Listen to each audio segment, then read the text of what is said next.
Hey everyone, thanks for joining me today.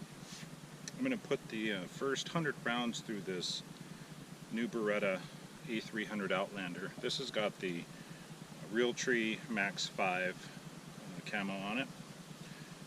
Super nice gun. I just cleaned it all up today, and I'm curious to see how fouled up this gets in the receiver area and in the piston cylinder area after 100 rounds. So I have to pattern it. I've got 5 different shells out here today. I'm going to make sure they all function from the light target loads up to, all I have is 2 3/4 inch today, no 3-inch. But I've got some high brass loads from Federal and some Federal high bird, which of course they all function well in my pump gun, but I want to make sure they function properly in this semi-auto. Especially the steel shot. Looks like I'll be getting on a dairy farm, with corn and that, hopefully here in a couple of weeks. And I'll be using this, and of course under federal law you have to use steel shot, so I want to make sure definitely that functions in this. But let's set this down for a moment, and I'll show you what I'll be shooting. Today I'm going to have to toss clays myself. So the majority of the rounds are going to be just this Winchester 7.5 shot. It's universal loads, really light loads. And then Federal 7.5, same thing. You can see they've got low cases on them. And then, interesting, this high brass from Federal, number 6, and the high bird here on the right. They got the same length case. And I can't tell with the weight, but maybe the high bird are slightly more potent. It shows 1,330 feet per second for these. It doesn't show anything on these. And then the steel target loads, which is what I'll be using on the farm. Number 7 shot, the case length is the same as the high brass and same as the high bird. So I don't know why that is, because the box in this target loads is steel target load. So anyway, I'm not sure. Maybe is steel heavier than lead? I don't know. Or there's more of it in there, but it'll be interesting to see how these feel compared to the actual light target loads. But there it is. It is super nice. This came highly recommended on the forums and on Facebook. There's definitely a lot of options out there for semi-auto shotguns. And so, unless this really screws up today, shoots way off point of impact, or, has a bunch of malfunctions, I'm really happy with the way it is out of the box. So I'm going to pattern it here first. I'm going to throw some clays, and I'm running short on time today. Only got about an hour left of good light. And then, it's going to start getting a little bit dim. So I'm going to pattern it first and then start shooting. Okay, so this will be the first 3 rounds through this. Only the first shot is going to be excuse me, on target, and the other 2 I'm just going to shoot out there just for function. So this is actually the very first round through this gun, and the magazine capacity is 2. I'm pretty sure it's not going to hold 3.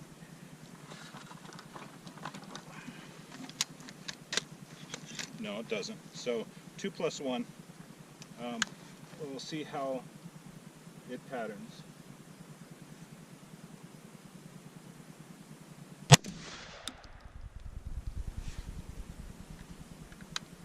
Okay, looks like it cycled that one just fine. Kicked it off about 7 feet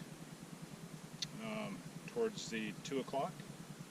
So we'll just go ahead and fire these last two. One thing I did notice on that is the trigger is lighter than my other one and doesn't have any creep in it. So we'll just get these other two off.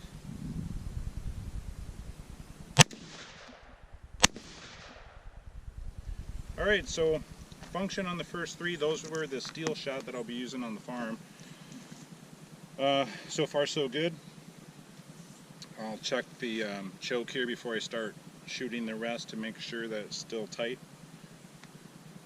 And then we'll get on with shooting the other loads. I'm going to use ear protection for the rest of the shooting because some ringing in my ears there. Normally I don't shoot this far into this area that's surrounded by these high banks, so I'm sure it's the echoing that's causing the gun to be louder than it is. But we'll go ahead and try these very light loads, 7.5 shot, these low case, Winchester, Walmart, you know, you get them 100 rounds really cheap at Walmart. So we'll just try 3 of these.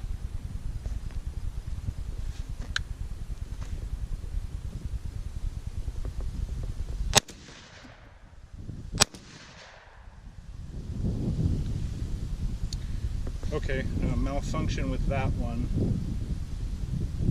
I'll put her on save. That one did not eject all the way.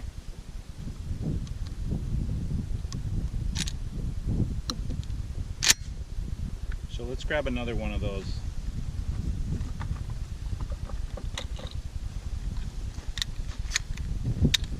There are 2 actually.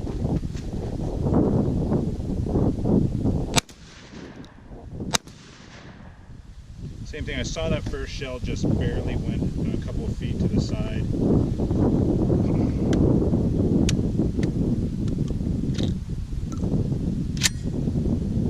We'll keep going with these shells, and it could be that it just needs to be broken in, or it could be that they're just too light, but Beretta advertises that this will shoot, you know, the really light loads all the way up to the really heavy ones, so we'll see, maybe it just needs to be broken in.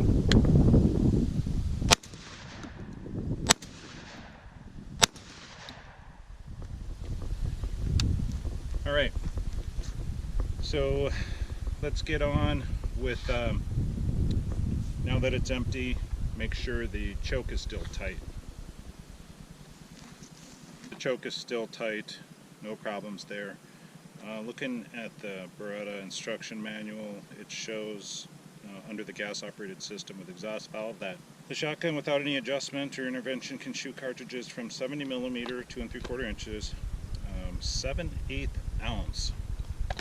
So this is 1 1/8 is what I'm shooting today, or those last, what, 5 or 6 shots, or I had the 2 failures to eject, where this stuff here, it says heavy lead load.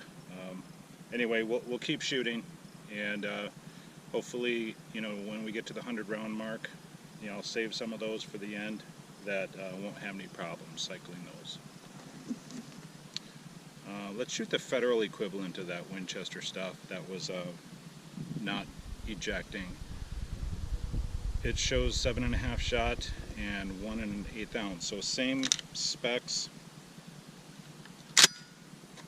and we'll see what happens here.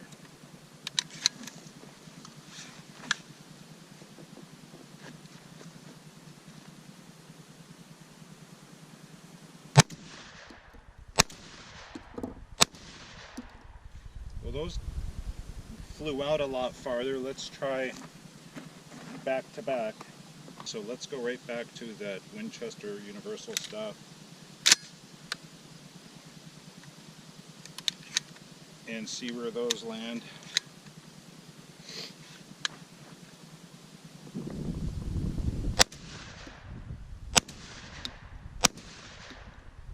Okay, they land in 2 feet shorter and they feel lighter to me.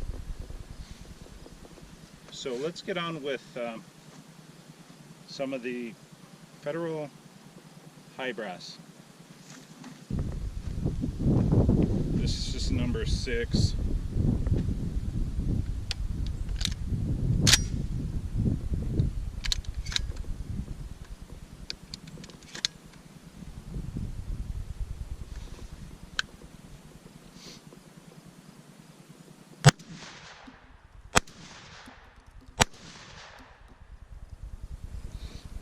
Yeah, definitely more recoil, and they went the furthest as far as ejection. They're about 7 feet away. Then we'll try 3 of the Federal Hybrid.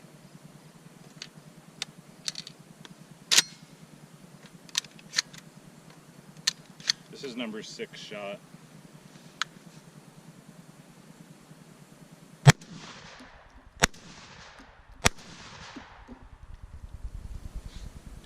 Yeah, barrel's getting a little bit warm. We'll just let it cool down here. I'll check the choke again, make sure it's tight. If it is, I won't check it again after that for the remainder of the 100.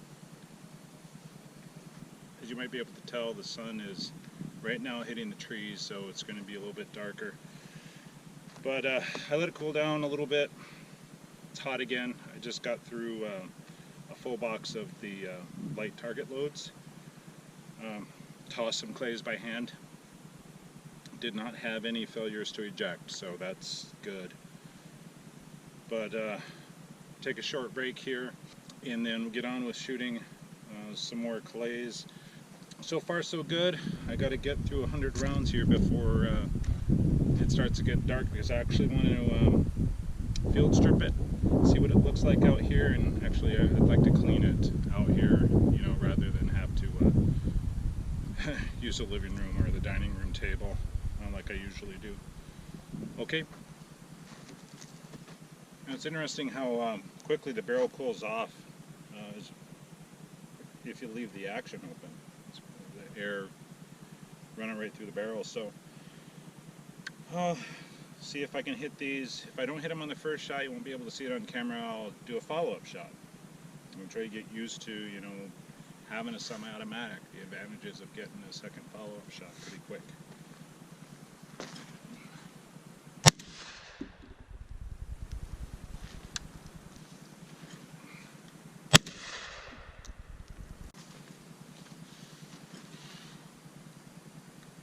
Now that's what you get for having the safety on. I've done that in the field once or twice.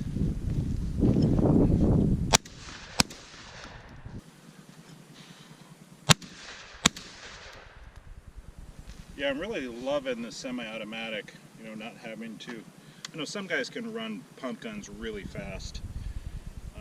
I'm not that great at it for very quick follow-up shots, so I'm really liking the semi-auto for that.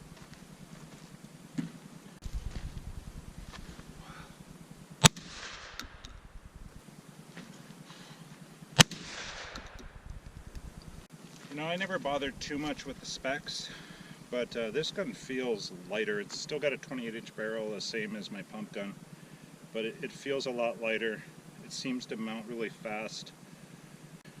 It must fit me better because don't really have to find the sight. It's just sort of there. So far so good.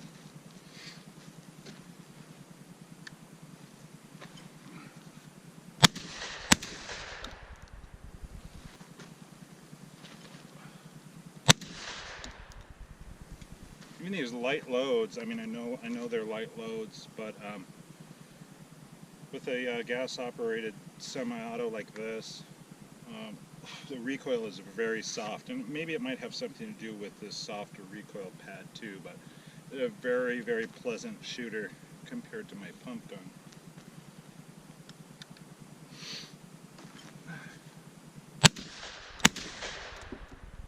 There's 2 misses. I've done that with crows before. Shoot that shot. 3 shots at crows and missed them all.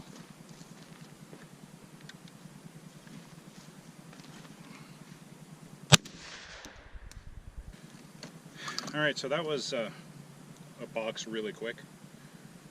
We'll get through another box for sure before the sun starts going down too much. And it will hit 100 easily here. So we'll let it cool down, take a short break, and then we'll be back with some more clays.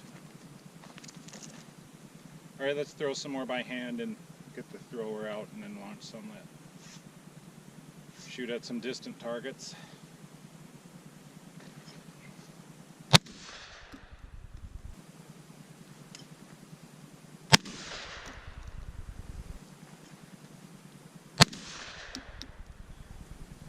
Alright guys, I apologize for the lighting. It's getting harder and harder to adjust myself, so I'm not just a silhouette, but we're almost through the third box. No malfunctions since those early ones, but this comes with a modified choke installed. It also came with an improved cylinder and a full choke, but I'm not able to throw these clays that far. In fact, my target is 25 yards away, and when they're breaking somewhere around the 15 or 20 yard area. So it is a good exercise for mounting the gun quick and acquiring the target and getting the shot off before that thing starts coming down. So you know, it's fun, I guess. I'd rather have someone throwing for me, but it is fun. Alright, let's hand launch a few of these and see if we can get them to 30 yards or beyond.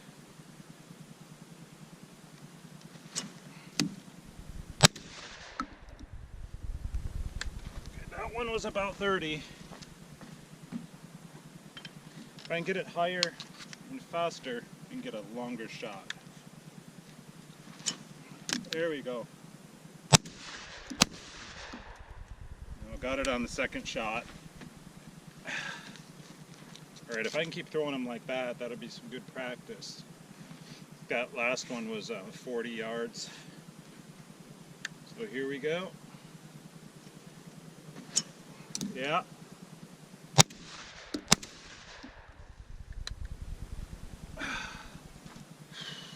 Alright, we're almost through the third box.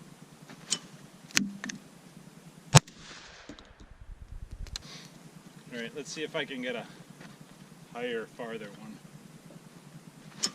Yep. So if I can let it fly a little farther, because still that was only about 35 yards. Alright, see if I can let this one get out there to 40.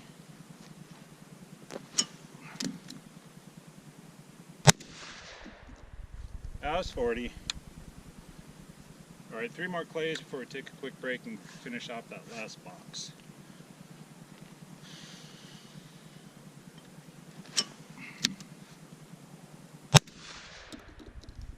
That was 35 or 40. Alright guys, I'm going to have to hand toss half this box just because we're running out of light.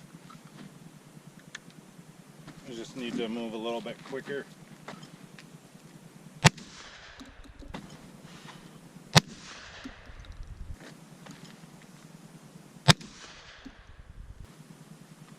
Okay, I got the thrower now. Let's see if we can get him out there.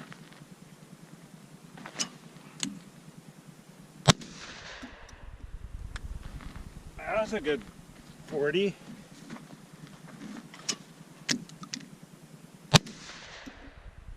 Alright, these last 3 clays are going to be with the steel shot.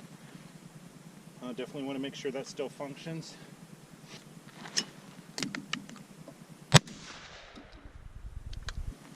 Alright, last clay, the steel shot, I should say.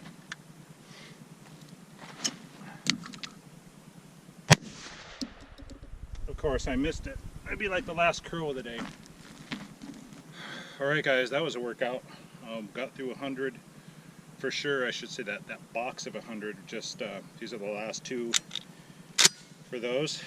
And then, you know, whatever else we shot. We probably shot 125, but I'll shoot these 2 off real quick.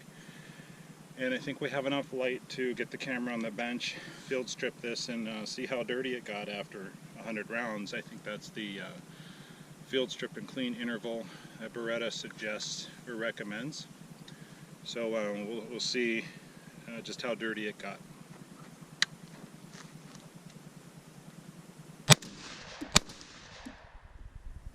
Alright guys, in case you know, you're not interested in seeing how dirty this is after 125 rounds, I'll just give you my impressions of this gun. Extremely nice, very happy with it. Only had the 3 failures to eject out of the whole box of 100 rounds of that Winchester Universal stuff, that really light says game and target on it, and I used them just fine to shoot crows with my pump gun. So, and I'll keep using them. So aside from those few hiccups in the first 10 rounds, it has been flawless. It has cycled everything I had. No problems at all with the heavier loads, only that Winchester Universal. And it's locked open after every last round. And yeah, it's great. It's a soft, recoiling gun, even with the heavier loads. I don't know if that's due entirely to it being gas operated, or to this, or maybe a little bit of both. But it's an excellent gun. I can't wait to get on a farm and put it to the test with some crows. But in the next few minutes here, I'll get the camera on the table and we will field strip it real quick, see how dirty it is. Okay, she's cooled off. I don't think the lighting is too bad. Let's get on with field stripping this. And you know, for those people who are wondering how dirty a gas-operated shotgun gets, so we're about to find out after 100 rounds.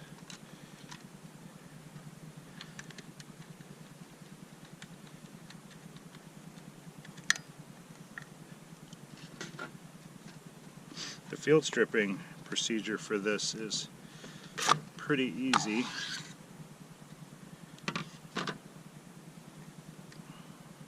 Make sure that's not hot.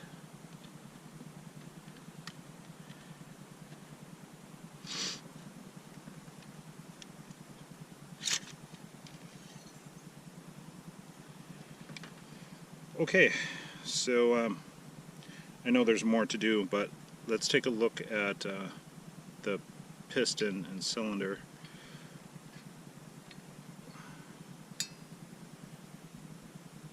Okay, well, the cylinder is, you know, it's got some carbon in it, which is to be expected. I know the lighting is terrible, I'm sorry about that, but there's just a light coating of carbon there. The piston, hopefully the lighting will be a little bit better.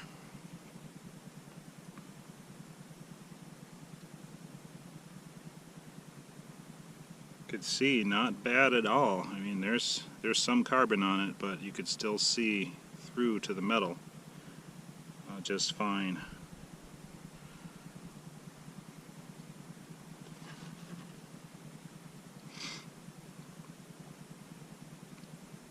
So I know for sure I'm not going to be able to clean this out here, but let's reinsert the piston.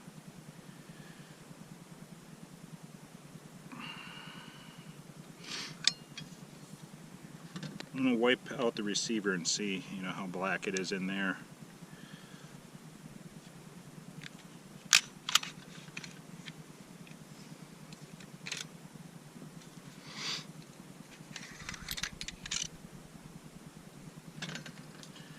So take a look at the bolt. It's black anyway. Let's do this.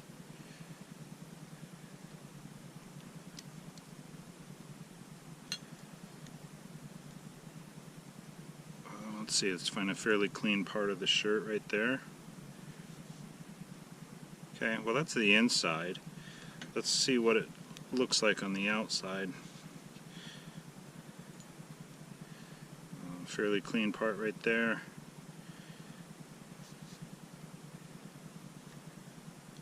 Not too bad. Not bad at all. Just a light coating of carbon. Let's see what the inside of the receiver looks like. I'm not expecting it's going to be bad. Here's another reasonably clean part of the shirt. And I'm just going to stuff it in here.